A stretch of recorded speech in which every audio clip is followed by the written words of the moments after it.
Sicilia bloccata dal freddo e dalla neve. Il grande freddo stringe ancora tutta l'Italia, ma è soprattutto il sud della Sicilia che si trova alle prese congelate e disagi. Difficoltà alla circolazione in tutte le strade del sud. Da questa notte nevica sui Nebrodi, nell'Ennese e nell'Agrigentino, con temperature che sono scese al di sotto dello zero e forti raffiche di maestrale che hanno favorito la formazione di ghiaccio e di cumuli di neve.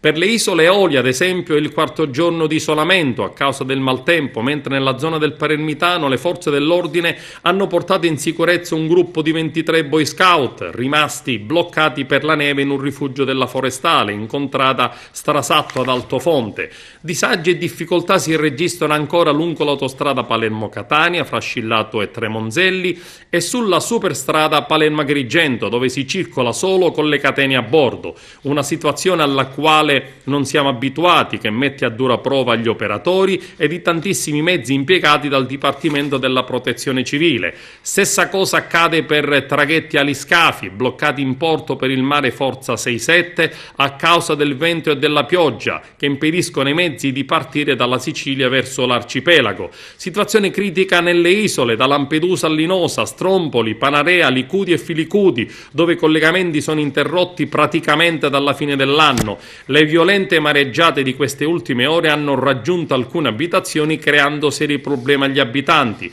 Problemi anche per gli automobilisti diretti alle altre località della Sicilia, dove mezzi spalaneve sono già alla Novo da questa notte, mentre è tornata percorribile la provinciale 8 in direzione Alia, che è stata liberata. Numerosi sono i comuni in Sicilia che raccomandano l'utilizzo dell'auto solo se assolutamente necessario.